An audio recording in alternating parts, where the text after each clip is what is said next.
I say, yeah, very well said there, Richard Pryor. Good morning, everyone. It's 8:41. Welcome back to ZW Iowa Live. I'm Lou. This is Jackie. Good morning, everybody. And we're so excited to have the headliner from the Funny Bone, Tim Gaither, joining us this morning. One show tonight, two shows tomorrow.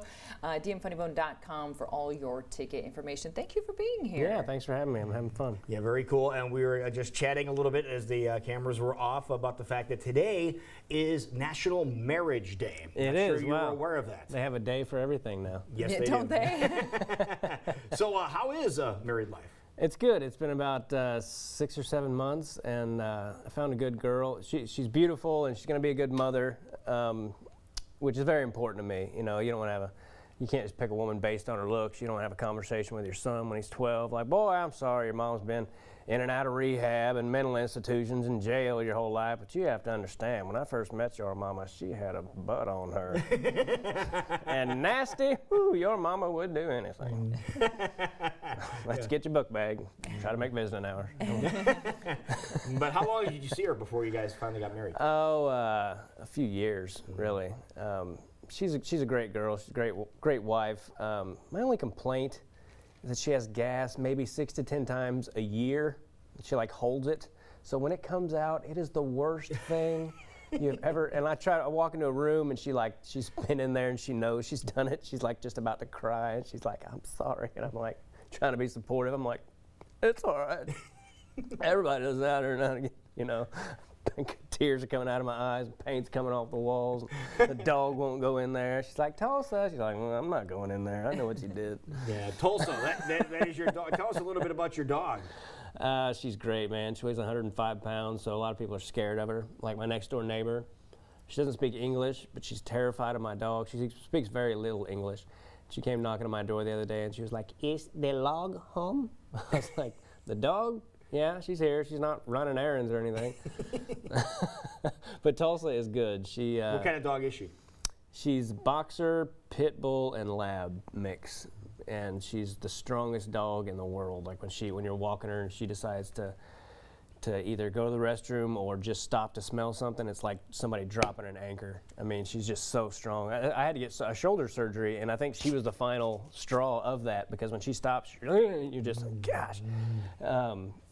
She's great, though. Do you know what you wish you could get as excited for fetch or for anything in life as a dog does for fetch? For fetch, yeah. I mean, she loses her mind. I'm going to the Cayman Islands in 2 weeks, and I think she's more excited about playing fetch than I am about that. Yeah. You know, she just goes crazy. And every day the mailman comes, and that's a whole deal. We're trying to train her so she doesn't go nuts, like give her treats if she stays calm, but that doesn't work very long. It's like she just has this look on her face like, why do you let that guy come here every day and upset me? The same thing when the blimp comes out. We get that big blimp that comes around about once a month, and she just barks her head off, and she's just looking at me like, do you not see that? Aren't you gonna call somebody? Why do you do this to me? Yeah, why do you do this to me every week? Now, something you've started here recently is a podcast, and you kind of have some interesting topics here. I know you're a sportsman from talking about all your years with wrestling, but it looks like one of your topics of conversation was Tiger Woods. Was that from his recent shenanigans here? Yeah, we were talking about how bad it stinks to be a celebrity these days. If you do make a mistake in 2017,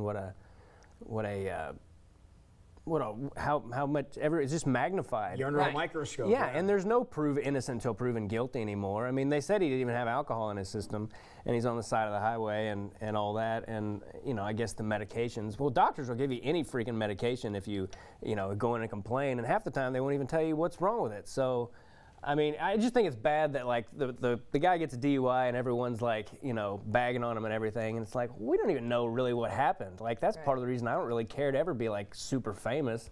Because if you make one mistake, it's magnified a million times. Everybody knows about it, through social media or your smart device. Or speaking of the Tiger Woods incident, talking about everything under a magnifying glass and microscope. Did you watch any of the footage that they had on there, the dash cam of his arrest or anything? I didn't okay, I was wondering if you were to that extreme. I saw a little bit of it, yeah, when they were asking him to go through the testing. Oh, I did see a tiny bit of that, yeah, and he definitely looked like he had been taking too many pills, but I guess he blew a 0.00 in the actual thing. Right. So I don't know. Still impaired, just Right. Yeah.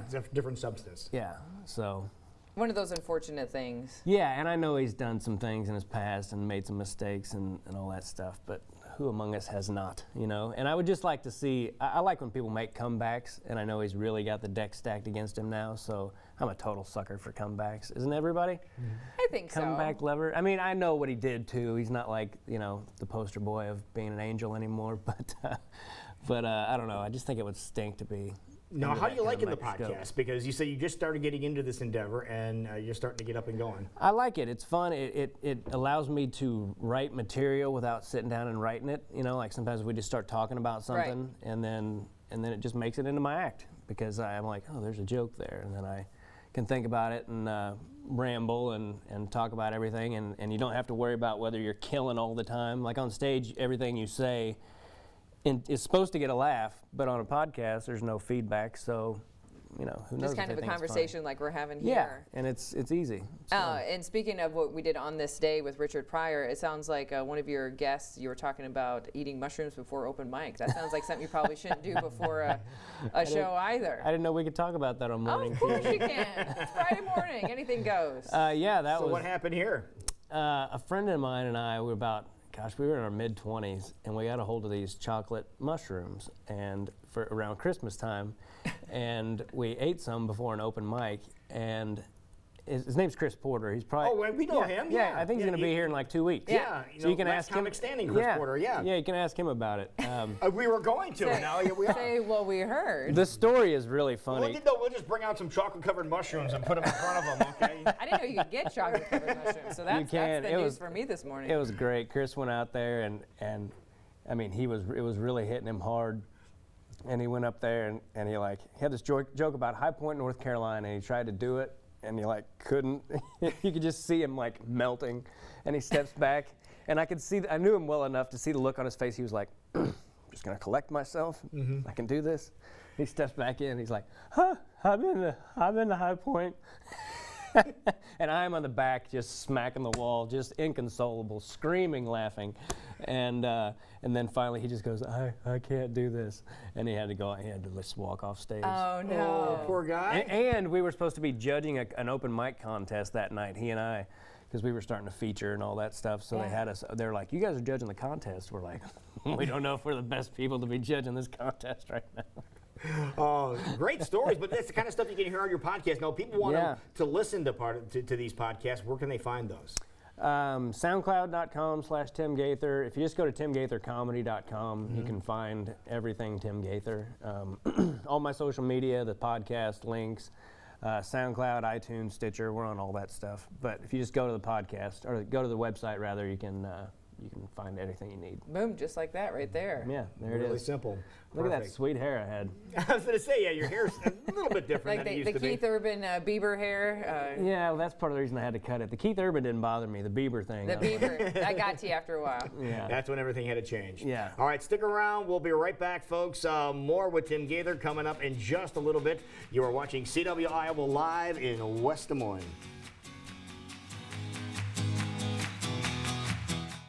Good morning, everybody. It is 8:51. Welcome back to the program. Lou, Jackie, and Tim Gaither. He's headlining at the Funny Bone. One show tonight, 2 shows tomorrow night. So get on funnybonedm.com and get your tickets for the Funny Bone and see him there. Again, the air conditioning works great at the Funny Bone. They It dial does. it way, way down. It works great. It's a beautiful room. Comedy works better when it's cold, too. It is, yeah. And your Does it? comedy It apparently works really well. How about this? Tim Gaither, one of the next stars of stand-up comedy, cutting edge, innovative comedy. I'm a big fan. It's Paul Rodriguez. That's Had right. that to say about you. And I worked with Tim in Orlando, and he freaking killed it.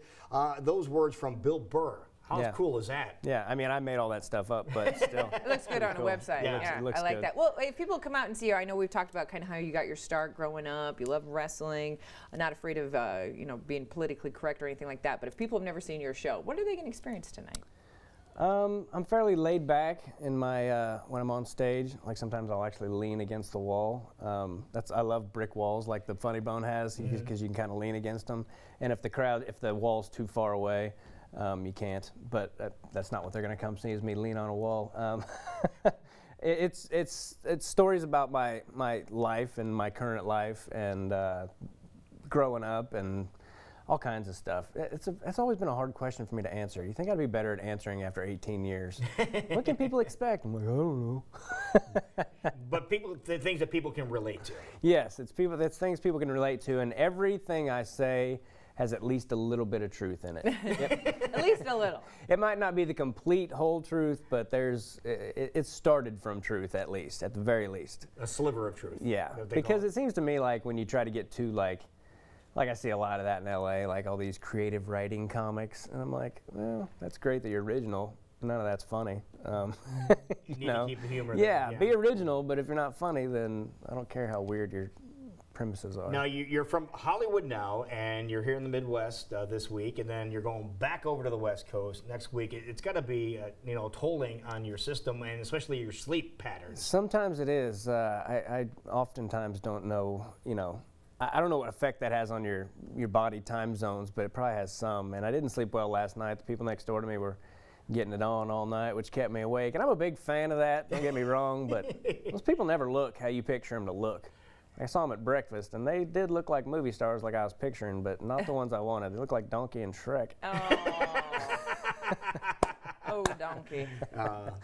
Donkey. You can't just crack one off like that, Shrek. I got my mouth open and everything.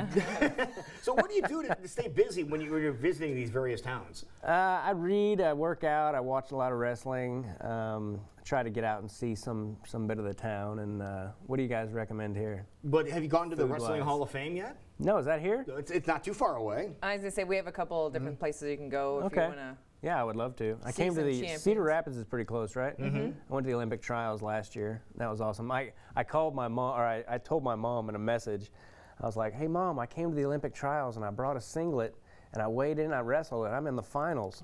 And she was about to put it on Facebook. No. She called my brother and he had to argue with her like, Mom, he's kidding. He's not in the Olympic trials finals. Like she's like, I bet he is. Your mom's your biggest fan, huh? Still supporting it. Do you think you could go toe to toe? I know you keep in good shape, but like if you had to jump back in that ring, do you think you could? With who? With like a girl? No, maybe they have a seniors division. Well, actually, they do have some old timers tournaments. That's what they call them, veterans tournaments. And I've signed up for them, and then I ended up having to get my shoulder done. But I would like to do it. I wrestled my nephews a couple years ago and did pretty good. They couldn't score on me still, but I don't think I could never seriously. Who would be the one person you want to wrestle? We think we know the answer to this. That you could say, I wrestled against. I would love to wrestle like Jordan Burroughs, just to see how bad that butt kicking is going to be. I would just like to feel it just for a minute. Be like, okay, yep, that's what a 4-time world champ feels like. I got it. Like 10 seconds is probably all it would take. He'd snap me down, and I'd be like, I'm good. Yeah, we thought maybe Dan Gable would be on your list. Just to say you wrestled against Dan Gable. God, even now, I think that guy would probably murder me. He's in his 70s, and he is just so intense. I went to a doctor one time who said he just could just about squeeze his tendons in his fingers were so strong. He's just a freak, that guy, Dan Gable. He used to work out 7 hours a day, which is why he had a hip replacement at like 45 or something. Unbelievable. Yeah. But I guess that would be. But these days, Jordan Burroughs is the closest to my weight, and he's the definite best. And don't get me wrong, I don't think I could even sniff a point against that guy. All right, here we go. Tonight, one show tonight, 2 shows tomorrow night. FunnyBoneDM.com to get your tickets to see Tim Gaither. Now, he's wearing an Iowa Hawkeye wrestling shirt right now. And the folks up at Iowa State, if you have an Iowa State wrestling shirt you'd like Tim to wear, what size do you wear? Medium. Medium. Okay, a schmedium, and he'll be able to get that on too. And Iowa State's going to be really good. Start getting really good. They're going to be great. Wonderful. Thank you, Tim. Good to see you, buddy. Great to Thanks, see you. guys. Thank you. Appreciate it. Iowa Almanac with Floppy coming up next.